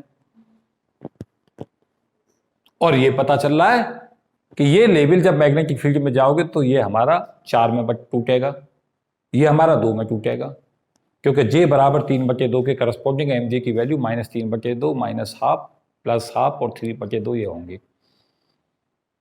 इसमें यह भी पता चल रहा है, मैंने पहले सिलेक्शन रूल में बताया था कि L और J अगर सेम तरीका से वेरी करते हैं, दोनों में बदलाव सेम तरीका होता तो ज़्यादा इंटेंस होती है लाइन, तो इसकी इंटेंसिटी ज़्यादा होगी, इसकी कम होगी। ये सब बातें तो मैं पता हूँ। अब चलते हैं हम कहाँ, टारगेट ये नहीं है, ये तो टारगेट में रिवाइज करा दिया तुम्हें, इस कंसेप्ट को तो मैं बहुत बार बता रहा था। मैं क्या चाहता हूं, जो आ चुका है वो तो आ चुका, सीख गए हम, अब सीखे इससे आगे फर्दर क्या सीखे। हमें पता चला यहां से J की वैल्यू 3/2 है, ये पता चल रहा, J का मतलब टोटल क्वांटम नंबर या इनर क्वांटम नंबर, और I हमें पता है कितना है 3/2, और यहां पे J कितना है हाफ, और न्यूक्लियर स्पिन कितनी है 3/2। अब J और I का इंटरेक्शन से F मिलेगा, क्या मिलेगा F। अब कैसे मिलेगा, F की वैल्यू यहां जब निकालने चलोगे, F को क्या कहोगे बताओ, ये टोटल एंगुलर क्वांटम नंबर है या टोटल इनर क्वांटम नंबर कह दो इसे, लेकिन ब्रैकेट में लगा देना इंक्लूडिंग स्पिन, न्यूक्लियर स्पिन भी कंसीडर है।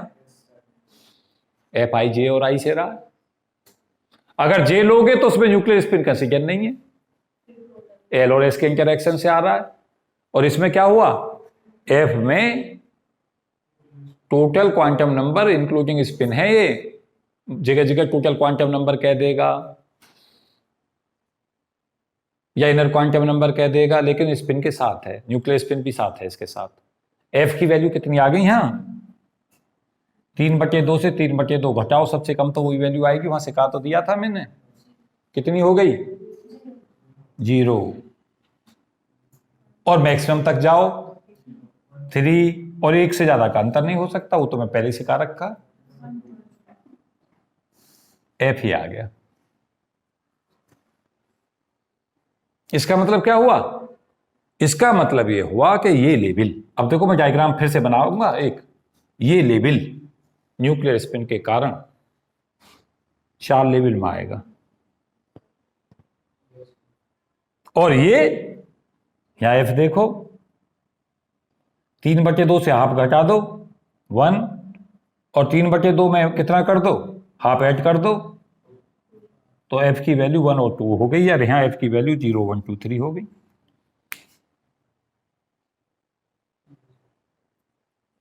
इसका मतलब क्या हुआ, न्यूक्लियर स्पिन से ये लेवल 2 में टूटेगा, और न्यूक्लियर स्पिन के कारण ये 4 में टूटेगा।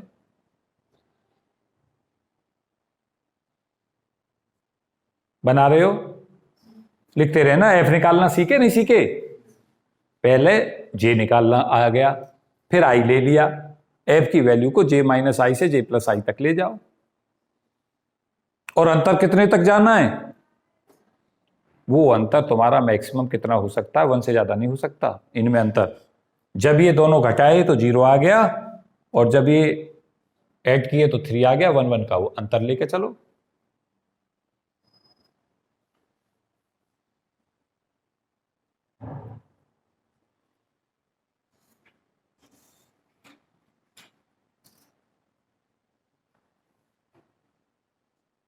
बड़े आगे बच्चों, तो यहां हमारा जो लेवल है उस लेवल को क्या कर दो, इस वाले लेवल को 4 में तोड़ दो और इसको 2 में तोड़ दो, किसके कारण न्यूक्लियर स्पिन के कारण। देखो ब्रेक दो, मैं हटाऊं इसको,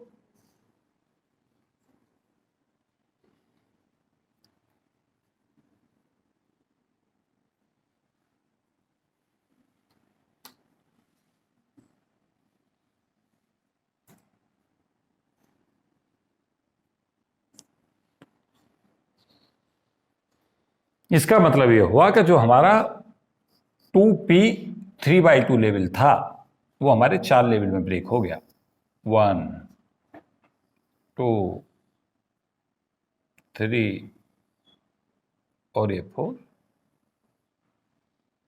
ये कौन सा लेवल है? J बराबर 3/2 है यहाँ। I की वैल्यू कितनी है? 3/2। और F कितना बन रहा है? 0 1 2 और 3। तो यहाँ 0 1 2 और 3 लिख दो। नीचे कौन सी स्टेट थी? 2s half. ये लेवल 2 में तोड़ दो। 1 और 2। यहां F की वैल्यू कितनी ले लो? अभी तो निकाली थी 1 और 2। यहां J की वैल्यू कितनी बनी बच्चों? हाफ। I कितना बना बच्चों? 3/2। F कितना बना? 1 और 2।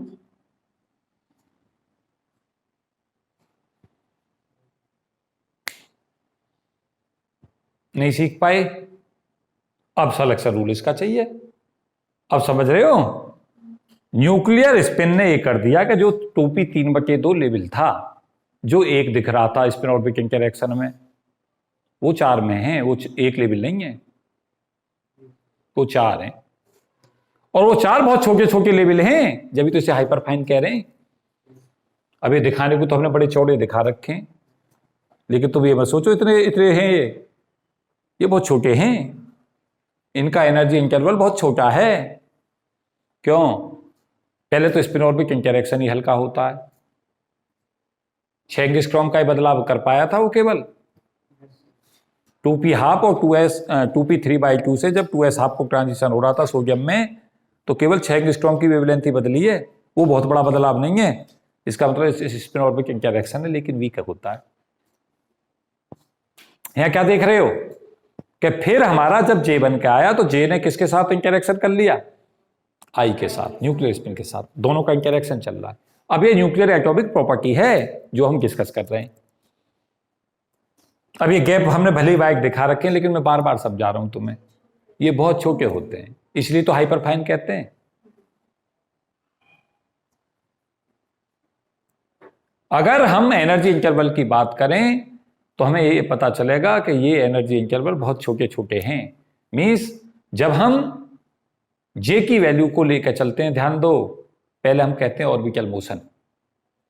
S के लिए और L के लिए हमें ऑर्बिटल एंगुलर मोमेंटम पहले पता चलता है। फिर हम बात करते हैं स्पिन मोशन, वहां से हमारा स्पिन क्वांटम नंबर पता चलता है। फिर करते हैं हम टोटल मोशन, उसमें J लेते हैं स्पिन ऑर्बिट इंटरैक्शन के साथ। और अब यहां कहां आ गए? J और I के साथ F ले रहे हो। F निकाल लिए। अब सिलेक्शन रूल चाहिए। सिलेक्शन रूल क्या कहेगा? डेल F बदलना चाहिए। कितना बदलना चाहिए? 0 और ±1।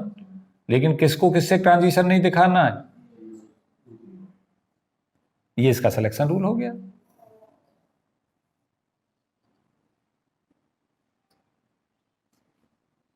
हाँ जी, देखो कि कहां से कहां ट्रांजिशन हो सकता है, कहां से कहां नहीं हो सकता। 0 से 1 कर दूं? क्यों जी? हो गया?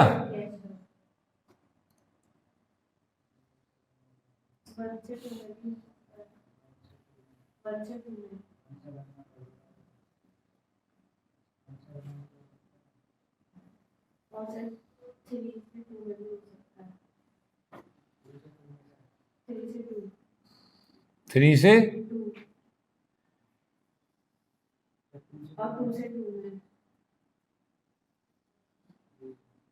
और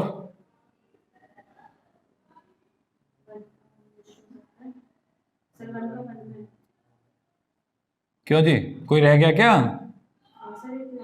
कौन सा? 1 से 1?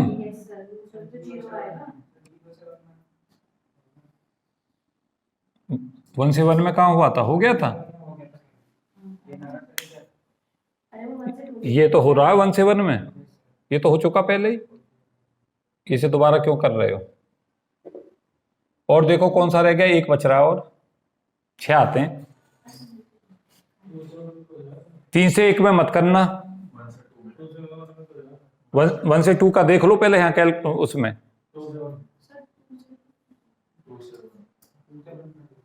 2 से 1 रह रहा है अभी। अब देखो कोई बचा हो तो 6 आनी चाहिए ये लाइन।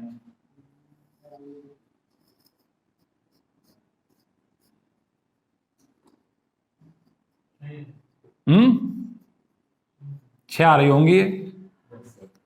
6 transition lines. क्या सीख रहे हो?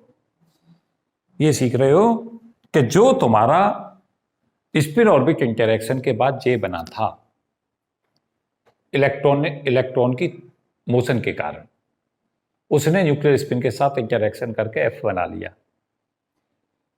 और उस एफ के कारण जो तुम्हारा 2p 3/2 लेवल है वो 4 लेवल में टूटा, और 2s हाफ लेवल 2 में टूटा, और सिलेक्शन रूल का पालन करते 6 ट्रांजिशन पॉसिबल हो गए। इसका मतलब क्या हुआ? जो D2 लाइन है जिसकी वेवलेंथ कितनी थी 5190 एंगस्ट्रॉम, उसके आसपास 6 बहुत छोटी छोटी चेंज वेवलेंथ की क्या आती हैं, लाइंस आती हैं। वो हाइपरफाइन लाइन कहलाती हैं, और वो हाइपरफाइन स्ट्रक्चर का संकेत है। और जब तुम इसका एक्चुअल में हाई रिजोल्यूशन एपरेटस से ये चीजें निकालते हो तो ये तुम्हें ऑब्टेन भी होता है ऐसा। इसका मतलब क्या हुआ कि ये, इसे थोड़ा जाके बोलना, नीचे शोर कर रहा है। तो यहां हमारा जो 6 ट्रांजिशंस हमारे मिल रहे हैं वो अपने आप में ये बता रहे होते हैं कि जो हमारे पास L और S से J बना, और J से और I से मिलकर F बना। देखो ऐसे चला ऑर्डर, ये ऑर्बिटल मोशन, ये स्पिन मोशन, L और S से J बना, J से न्यूक्लियर स्पिन के साथ F बना, और F से F में जब ट्रांजिशन होते हैं तो ये सोडियम की जो लाइंस हैं, जो 2p 3/2 से 2s हाफ में आ रही थी लाइन, D2 लाइन, उसके अंदर 6 लाइंस और मिल रही हैं पास में। उन 6 लाइनों का कारण जब हम एक्सप्लेन करते हैं तो उसका कारण क्या बताते हैं? Nuclear spin. और ऐसा मिलता है स्पेक्ट्रम एनालिसिस से। तो अपने आप ही हमें क्या पता चल गया कि ये हमें अपने आप ये बता रहा है कि न्यूक्लियर स्पिन एग्जिस्ट करती हैं।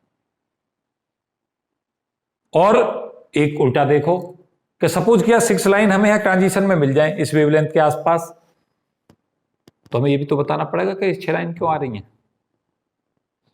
तो उन 6 लाइनों को समझाने के लिए आपके पास में क्या विकल्प है? आपके पास उन 6 लाइनों को समझाने के लिए एक ही विकल्प है कि न्यूक्लियर स्पिन की वैल्यू को 3/2 लें, तो आपको न्यूक्लियस की न्यूक्लियर स्पिन भी पता चल जाएगी कि सोडियम की न्यूक्लियर स्पिन क्या होगी। और जब न्यूक्लियर स्पिन 3/2 पता चलेगी तो वहां से हमें यह भी पता चल जाएगा कि 4n के इंटीजर मल्टीपल में जो न्यूक्लियर स्पिन रखते हैं उनकी नेट स्पिन 0 होती है, उसके अलावा जो अनपेयर्ड रह जाते हैं उनके कारण न्यूक्लियर स्पिन होती है। सबको कोरिलेट करना सीखो, कोरिलेशन ही तो फिजिक्स है। जब पता चले कि इससे सीख क्या रहे हो। सर जब D2 में तो सर पहले से 6 लाइंस आती हैं, जब हम mj को mj कंसीडर करते हैं तो mj plus minus r, sir तब भी 6 लाइन आती हैं, और अब हम न्यूक्लियर स्पिन कर रहे हैं तब भी 6 लाइन आ रही है, तो हाइपरफाइन को तब भी 6।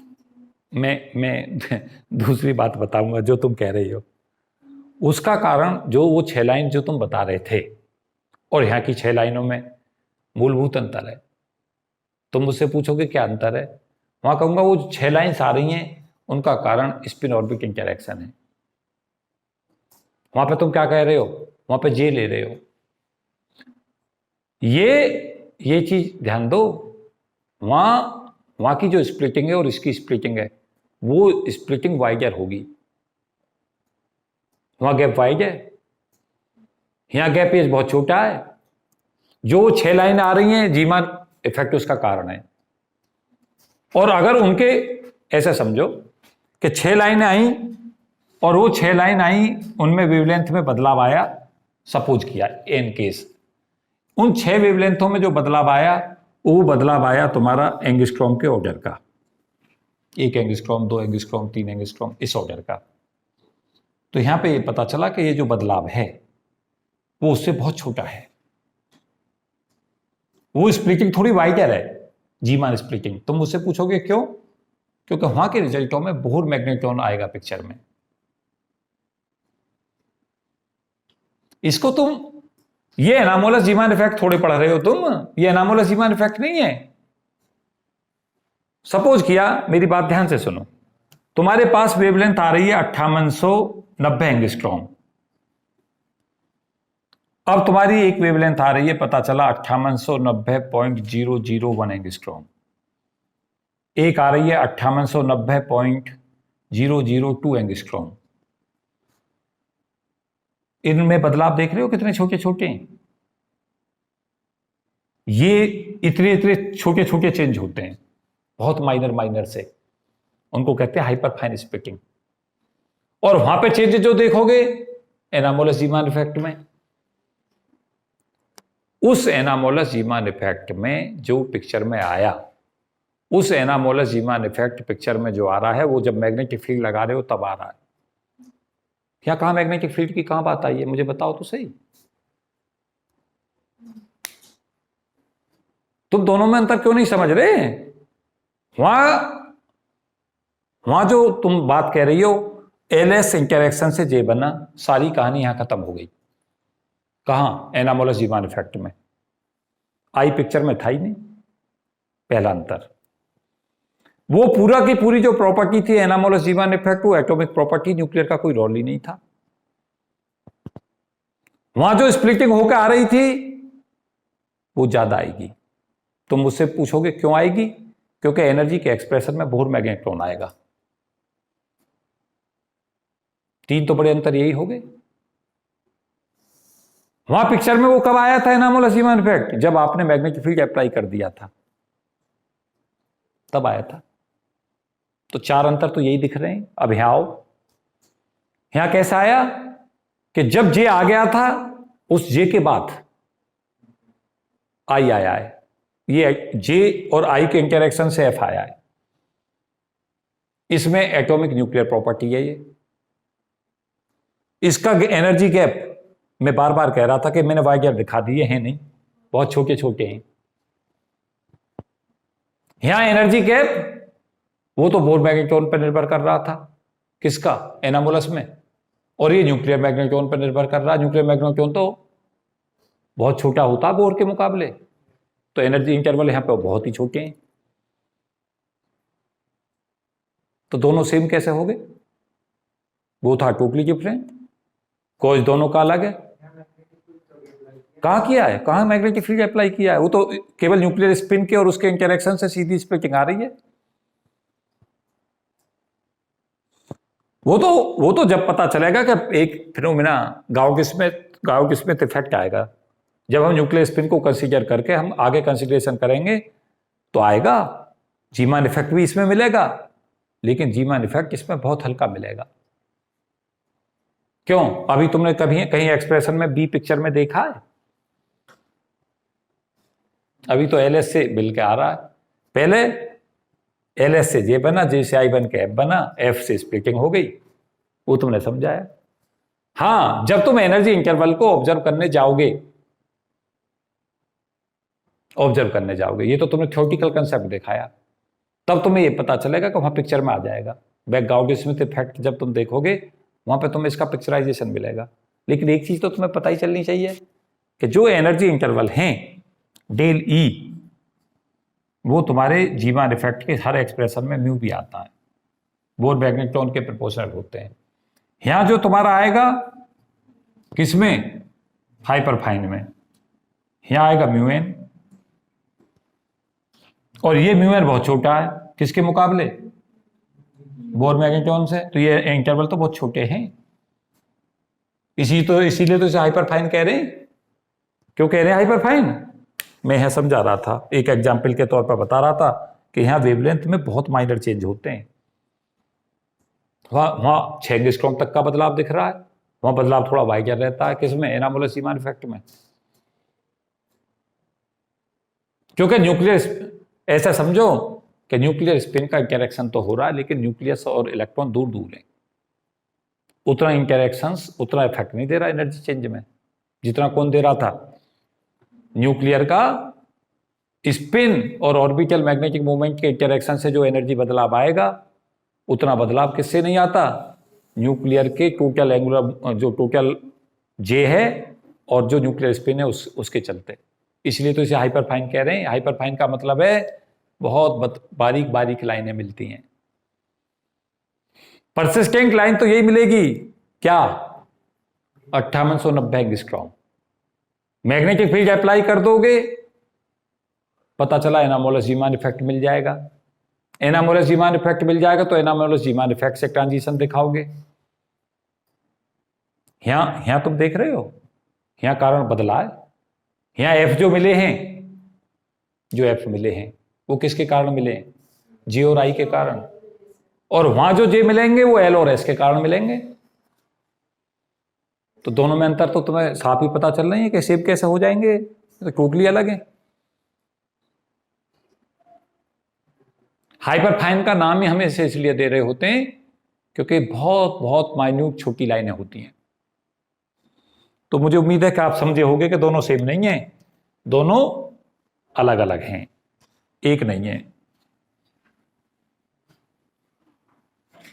ये कंफ्यूजन पता क्यों पैदा हुआ? 6 से हुआ ये।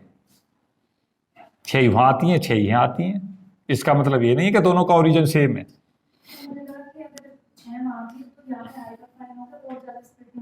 बेसिकली क्या है ना, ऐसा नहीं है जैसा तुम सोच रही हो कि इनकी अलग होती है। वो तो बेसिकली क्या होता है, वहां जो एनर्जी इंटरवल हैं, ऐसे भी नहीं होता कि वहां एनर्जी लेवल कहीं स्प्लिट दिख रहे हैं, ऐसा भी कुछ नहीं होता। होता यह है कि आपने एनामोलस जीमान इफेक्ट देखा। एनामोलस जीमान इफेक्ट में 6 स्पेक्ट्रल लाइन हमें ऑब्टेन हो गई। एनामोलस जीमान इफेक्ट में सोडियम की G22 लाइन में 4 और 6 10 आ गई। पहली बात तो यह है कि जब सोडियम का एनालिसिस करोगे तो 6 लाइन वहां मिलेंगी ही नहीं। वहां पे पता चला वहां 10 लाइन आएंगी, G1 लाइन की 4 और G2 की 10 लाइन आएंगी। अब तुमने ये देखा कि तुम्हें सपोज किया उन 6 लाइनों के अलावा जो मिली एनामोलस जीमान इफेक्ट में, फिर पता चला इनसे भी अलग मिल रही है 6। लेकिन उनमें पता चला एनामोलस के साथ भी मिल जाएगा इफेक्ट, ऐसा नहीं है नहीं मिलेगा कि तुम एनामोलस कर रहे हो तब ये नहीं मिलेगा, क्योंकि ये तो पिक्चर में सदा ही रहेगा। फिर तुम्हें ये पता चला कि जो पर्टिकुलर 5890 एंगस्ट्रॉम की, तो कुछ में तो स्प्लिटिंग थोड़ी वाइगर थी, उसका तो कारण बता दिया तुमने कि वो एनामोलस जीमान इफेक्ट है। और कुछ में ऐसा था कि बिल्कुल 5890 के आसपास ही थी बिल्कुल। फिर उन्हें समझाने लगे, फिर कहा यह हाइपरफाइन है, और हाइपरफाइन का कारण है न्यूक्लियर स्पिन। क्या कहा था? सबसे पहले मोटा मोटा पढ़ते हैं, फिर बारीक पढ़ते हैं, फिर और बारीक पढ़ते हैं, तभी तो अध्यात्म की तरफ ले जाती है फिजिक्स। जितना सूक्ष्म ज्ञान तुम्हें होता चला जाएगा चीजों का, सूक्ष्म से सूक्ष्म चीजों का अनुभव आपके दिमाग में होने लगेगा, तभी आदमी आत्मा परमात्मा की बात शुरू करता है। यहां ऑर्बिटल मोशन थी, मोटा कारण था। सबसे पहले बोर थ्योरी आई, उसने कहा इलेक्ट्रॉन घूमता रहता है। ऑर्बिटल पे फिर झगड़े चलते रहे कि सर्कुलर घूमता है, एलिप्टिकल घूमता है। यही तो झगड़े थे। बाद में तय हो गया भाई ऑर्बिटल मोशन तो होती है, तय हो गया। फिर झगड़ा यह हुआ कि उस ऑर्बिटल मोशन से सब चीजें समझाई ना जा सकती थी, तो वहां इलेक्ट्रॉन स्पिन आ गया, क्योंकि स्टेंगल एक्सपेरिमेंट को एक्सप्लेन ही नहीं हुआ, स्पेस क्वांटाइजेशन कंसेप्ट आ गया। तब हमारा आगे की चीजें पिक्चर में आनी शुरू हो गई कि भाई अब इलेक्ट्रॉन स्पिन को कंसीडर करो। इलेक्ट्रॉन स्पिन और स्पिन ऑर्बिट इंटरेक्शन देखा तो सोडियम D1G2 लाइन एक्सप्लेन हो गई।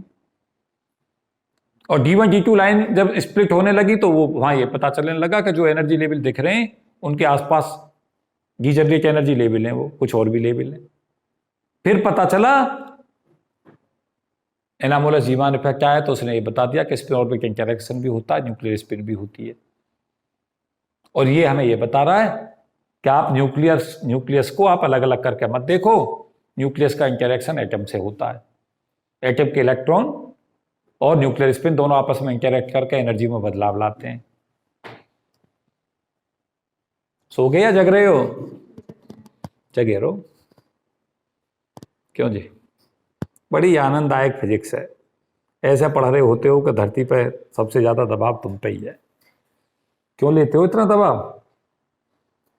तीसरा कंसेप्ट तो मैं सिखाता हूँ, ये इन पर मेरा डिस्कशन चल रहा था, एक इस कंसेप्ट को सीखो फिर क्वेश्चन निकालते हैं। कितना टाइम हो गया भाई?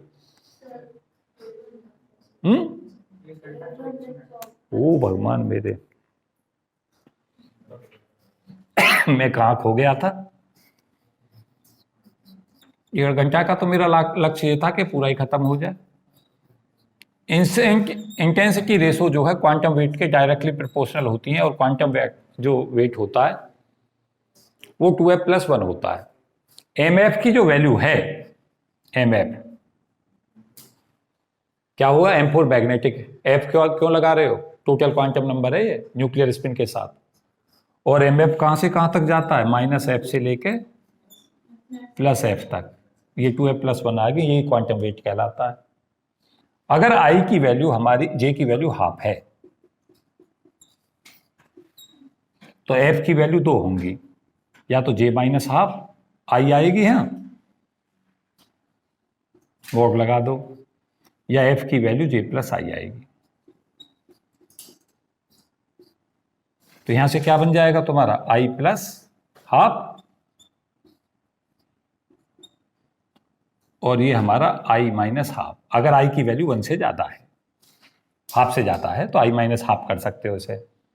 क्यों? F सदा पॉजिटिव होना चाहिए, इसलिए ये मैंने बदल दिया, उल्टा कर दिया, क्योंकि I हमारा हाफ से बड़ा है तो ये पॉजिटिव बन जाएगा। अब इंटेंसिटी रेशो जो हमारी बनती है वो आ जाएगी 2 × F, इसको कह दो F1 और इसको कह दो F2। तो 2f1 इंटेंसिटी रेशो इन दोनों लेवलों की, IR को मतलब इंटेंसिटी रेशो, ये आ गई 2f1+1 अपॉन 2f1 - 1। f1 की वैल्यू यहां से रख दो, दिस वन और दिस वन, ये वैल्यू आ जाएगी यहां से 2I+½ +1, और नीचे क्या रख दो? 2 × अच्छा यहां पे भी ये गलती कर दी मैंने, f2+1 करो, क्या कर रहा हूं मैं? हाँ सही है, अब सही है ना ये? 2I - ½ +1 इजकल टू कितना? 2I+2 upon 2I -1 +1 is equal to I+1 upon I।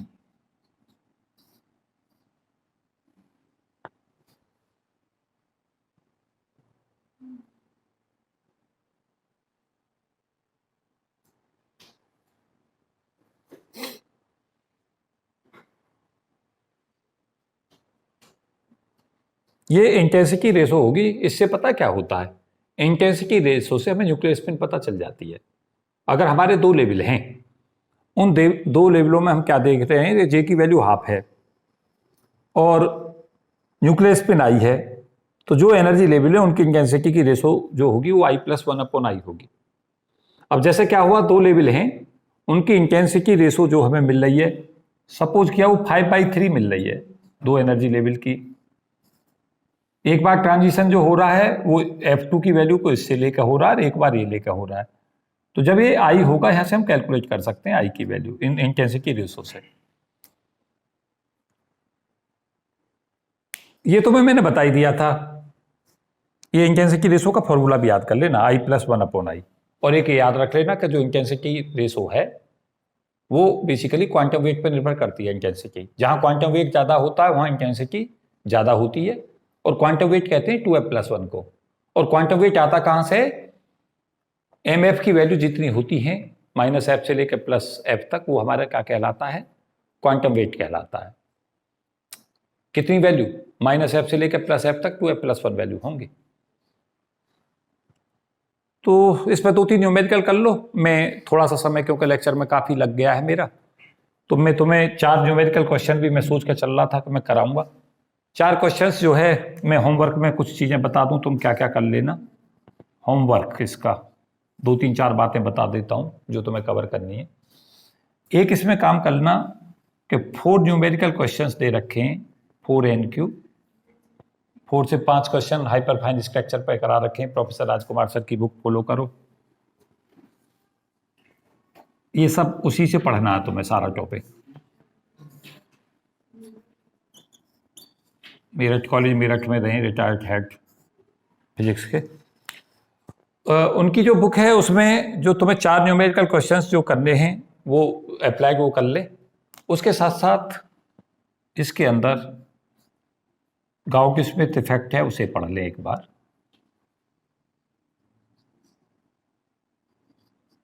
दो चीज़ें ये पढ़ लें और इस पे इंटेंसिटी पे, और एक बहुत ही ज़्यादा चीज़ पर पढ़ना एमएफ डीजनरेसी, इस पे काम कर लें।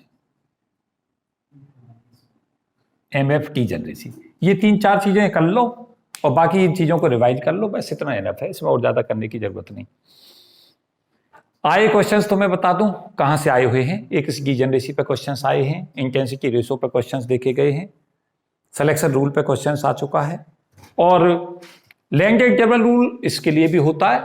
उस लेंथ इंटरवल रूल में ये याद रख लें कि जैसे हमारा EJ +1 माइनस EJ की वैल्यू दो क्वांटम सक्सेसिव क्वांटम नंबर के बीच का एनर्जी इंटरवल J+1 के प्रोपोर्शनल होता है, यहाँ J का स्थान कौन ले लेता है? F। EF+1 minus EF proportional to F+1 होगा। ये इसका लेंथ इंटरवल रूल कर लें, इसी के सिम इस पे 1-2 क्वेश्चन कर लें। तो इतने पे अगर आप कर लेते हैं तो बहुत है, इतना इनफ है, इसमें और ज़्यादा आप पे करने की ज़रूरत नहीं है, क्योंकि मैंने सारे एस्पेक्ट इसके डिस्कस कर दिए हैं इस लेक्चर में। तो इस वीडियो में इतना ही। Thank you and best wishes for all of you. जय हिंद।